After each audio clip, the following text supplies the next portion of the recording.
ప్రియులారా, బాగున్నారా? దేవుని వాక్యమును క్రమంగా చదువుచున్నారా? ప్రార్థించుచున్నారా? నేటి ధ్యాన వాక్యము సామెతల గ్రంథము 8వ అధ్యాయము 13వ వచనం. యెహోవా యందు భయభక్తులు కలిగి ఉండుట చెడుతనమును అసక్కించుకొనుటయే.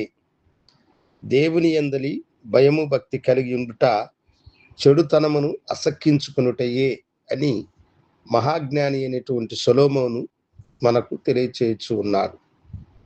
మనుషులు ఈ లోకములో చెడుని అనుసరించి నడుస్తూ ఉంటారు. చెడును ప్రేమించువారు అనేకులు. ఈ చెడు దేవునికి ఇష్టమైనటువంటిది కాదు. చెడుతనము దేవునికి అయిష్టమైనటువంటిది. చెడుతనము కలిగిన వారు దేవుణ్ణి సమీపించలేరు, దేవుణ్ణి చూడలేరు, దేవునితో సంభాషించలేరు. అయితే ఈ చెడుతనమును మనుషులు పోగొట్టుకోవాలంటే అది చాలా కష్టము. అయితే దేవుని యందలి ఒకడు భయము భక్తి కలిగి ఉన్నవాడై ఉంటే ఆ భయము భక్తి వలన అతడు చెడుతనమును అసక్కించుకునివాడుగా ఉండి చెడుతనము తన దగ్గరికి రాకుండా అతడు దేవునికి మహిమకరమైన బిడ్డగా జీవిస్తాడు. దైవజనుడైనటువంటి యేసేపు జీవితంలో దానిని మనము చూడవచ్చు. అతడు దేవుని యందలి భయము భక్తి కలిగినటువంటి మనుషుడుగా అతడు జీవించాడు. అందుకనే అతడు చిన్న వయసులోనే దేవునికి ఇష్టమైన మనుషుడిగా కనపడ్డాడు గనుక దేవుడు దర్శనము ద్వారా అతని అందరికంటే అతడు ఘనమైన మనుషుడిగా ఉంటాడని వాగ్దానము చేసినాడు. అతడు చెడును అసక్కించుకునేవాడు కనుక తన అన్నలు ఏమైనా తప్పిదములను చేస్తే అన్నలు చేసేటువంటి పొరపాట్లను తండ్రి దృష్టికి తీసుకుని వచ్చాడు. తండ్రి వారి తప్పులను ఖండించినందున వారు తమ్ముడి మీద పగబట్టినారు అని వాక్యములు మనము చూస్తూ ఉన్నాం. దాని ద్వారా అతడు అన్నల ద్వేషానికి గురి అయి ఐగుప్తు దేశమునకు అమ్మబడ్డాడు.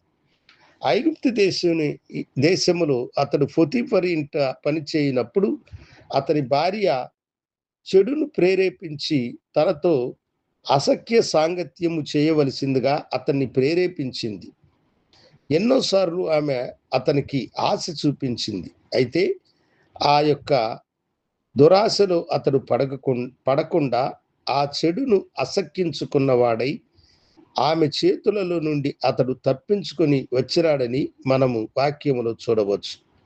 దాని ద్వారా అతనికి ఎన్ని శ్రమలు కష్టాలు కలిగినా అంతిమంగా దేవుడు అతనికి తోడుగా ఉండి ఆ దేశంలో ఉన్నతమైనటువంటి అధికారిగా అతన్ని మార్చి ఆశీర్వదించి దేవుడు స్థిరపరిచినాడు. అవును దేవుని బిడ్డలారా, యెహోవా యందలి భయభక్తులు కలిగిన వారే చెడుతనమును అసక్కించుకొనగలరు. ఒకసారి నేను ఒక ట్రైన్లో పోతూ ఉన్నాను. ఒక అబ్బాయి విపరీతంగా సిగరెట్లను తాగుతూ ఉన్నాడు. ఆ యవనస్తునితో, ఇది నువ్వు మానుకో, దేవునికి మంచివాడిగా నువ్వు జీవించు అని అంటే, ఇది నా చిన్నప్పటి నుండి వచ్చినటువంటిది, ఒకరు చెప్పితే నేను ఎట్లా మానుకోగలుగుతాను అని అన్నాడు. కానీ నేను నా జీవిత అనుభవమును దేవునికి నేను ఇష్టకరమైన వానిగా జీవిస్తున్నానని అతనితో మాట్లాడుతూ ఉండగా అతడన్నాడు, దేవుడు తనతో మాట్లాడినాడని చెప్పి వాటిని విసిరి పారవేసి దేవునికి తనను సమర్పించుకున్నాడు. అవును దేవుని బిడ్డలారా, ఈ లోకంలో మనుషులు తామంతట తాము జీవిస్తూ ఉంటారు, కానీ వారు చెడును వదిలిపెట్టలేరు. దేవుని యందలి నువ్వు భయము భక్తి కలిగి ఉంటే చెడుతనము నీ దగ్గరకు రాదు. ఎందుకంటే ఆ దేవాతి దేవుడే నీ కొరకు లోకానికి వచ్చి తన ప్రాణము పెట్టి నీ చెడు నిమిత్తము తనను తాను సమర్పించుకున్నాడు. దేవుడు మిమ్మలను దీవించునుగాక. ప్రార్థించుకుందాం.